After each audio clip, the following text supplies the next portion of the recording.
Ideally they open the straits. You still, if let's say Iran decides to open the straits and say, okay, we're not going to shoot at people anymore, someone's still going to have to go in and reduce these mines. And some of these countries have a lot of minesweepers, so they could play a key role. And I think that's the utility of the UK French mechanism that they've set up. But I'm saying plan B needs to be, what if Iran says, no, we refuse to open the straits? Then someone's going to have to go in and do something about it. That doesn't mean we couldn't do it. We could. The United States could do it. But there are countries that have expressed an interest in potentially being a part of something like that if, in fact, we get to that point.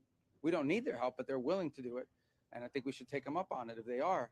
But I don't think there's been any firm commitments or firm asks today. It would be premature. But I just raised the issue that this is something we may need to confront at some point. Again, if we can't get an agreement done, we'd prefer to get an agreement done.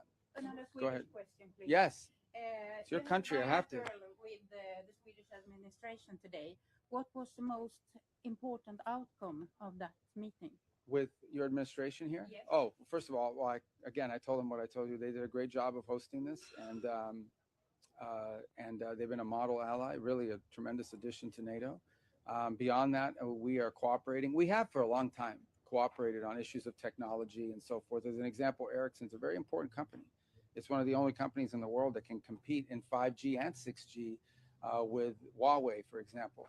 So we have a vested interest in that. We've partnered with Swedish companies for a very long time. Today, we signed a memorandum of understanding that further adds to our cooperation on biomedicine, biotechnology, AI, all of these innovative, and we're building on a foundation of years and years, actually decades of cooperation between our two countries.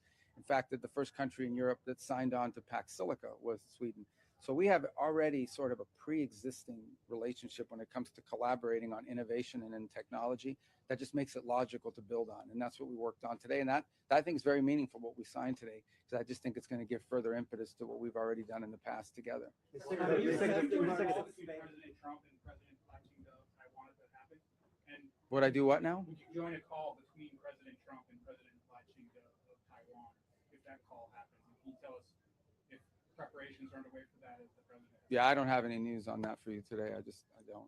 Sir, President announced 3.0. Is there a concrete timeline? Because many Europeans are maybe scared that we have less Americans. It's still the most powerful army in the world. So they want to know, how much time do we have for this transition? Well, I don't set those timelines, and I'm not going to give you a timeline today other than to say that it's something that needs to happen, and I think there's a growing acknowledgement in Europe. And look, I think that's the challenge, okay? And there's not a criticism, it's the challenge.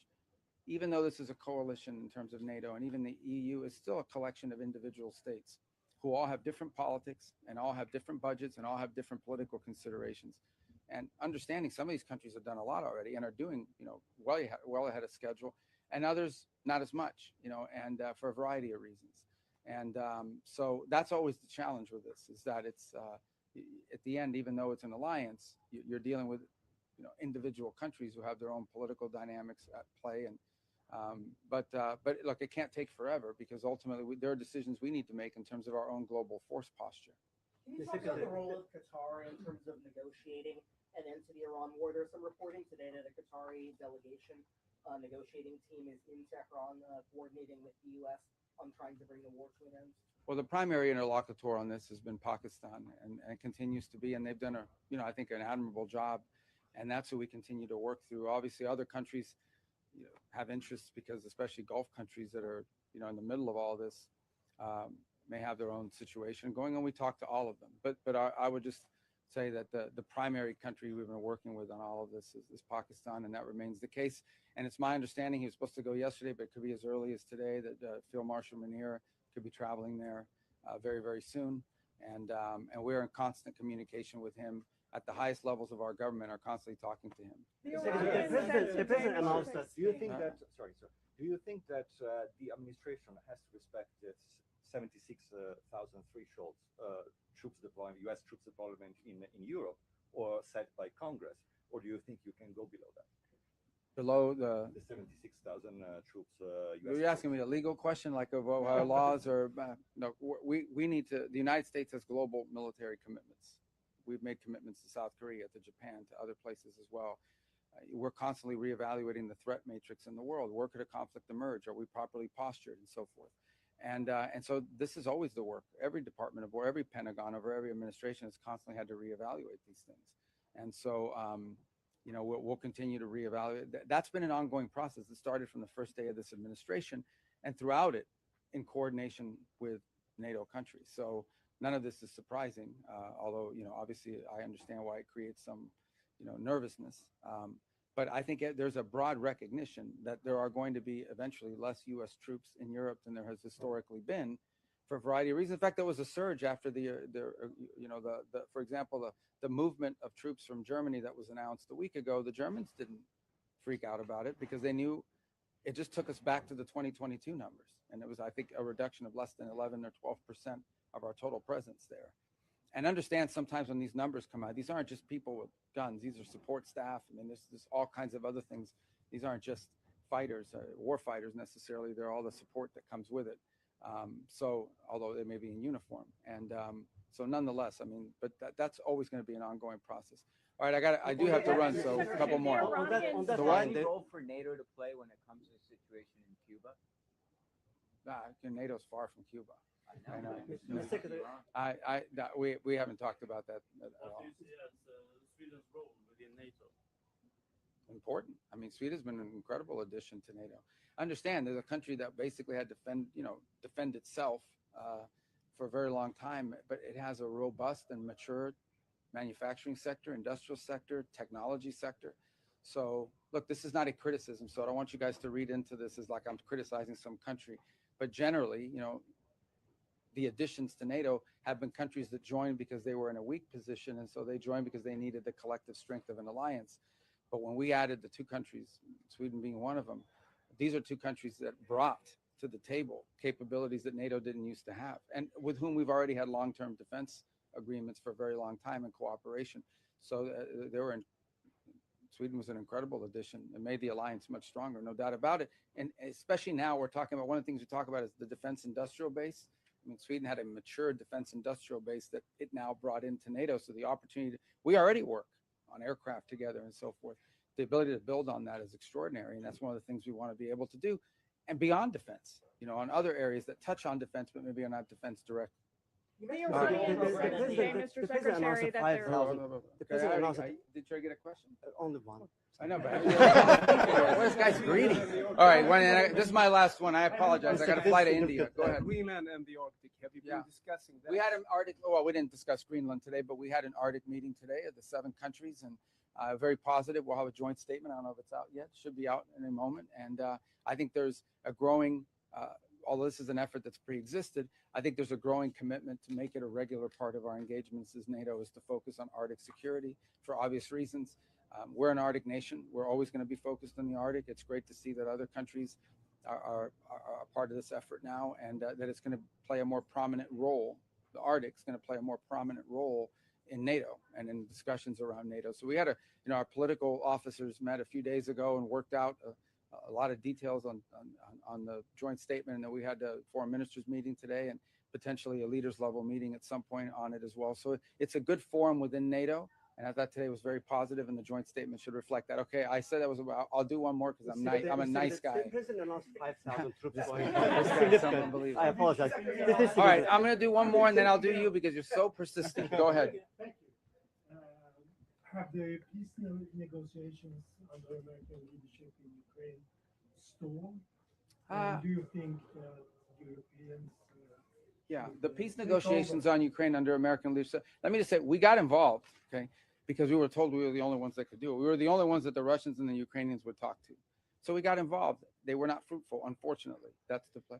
We stand ready to continue to play that role, despite leaks that are not true, despite stories out there about us forcing the Ukrainians to take this position or that position, which are not true. If we see an opportunity to pull together talks that are productive, not counterproductive, and that have the chance to be fruitful, we're prepared to play that role. There are no such talks occurring at this time, but we hope that will change, because that war can only end with a negotiated settlement. It will not end with a military victory by one side or the other, at least from a traditional standpoint of how military victories are defined. So it will have to lead, and if we can play a role in making that happen, the president is very much interested in doing it. We just, over the last few months, just sort of sense that there wasn't a lot of progress being made, but maybe dynamics will change. And if they do, we stand ready to play whatever constructive role we can play. If someone else would like to handle it, they should.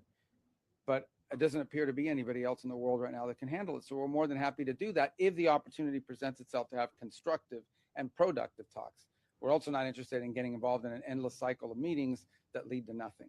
Okay. Very quickly, yeah, I appreciate that. Very quickly, And then I gotta the go. president said that 5,000 troops will be going to Poland. Can you please clarify where will they be coming from? And separately, They're becoming from America. They're Americans. And You mean specifically where? Mhm. I'll leave the details on that to the Department of War to announce how these. 5,000 Yeah, but like, I mean, in fairness, I'll leave it to the Pentagon to tell you the specifics of how logistically that's going to work. You know, that's not my place to answer. Let me but- ask you something you can respond. Can I get your reaction to recent increasing Russian campaign targeting Baltic countries? Well, it's concerning. I mean, you always worry about escalation, right? You always worry about that. We understand, you know, these countries feel threatened by it, obviously, for obvious reasons. So it's a concerning thing because you always worry that something like that can spark into something bigger. And that's always a possibility. And so we're concerned about it. We're watching it carefully.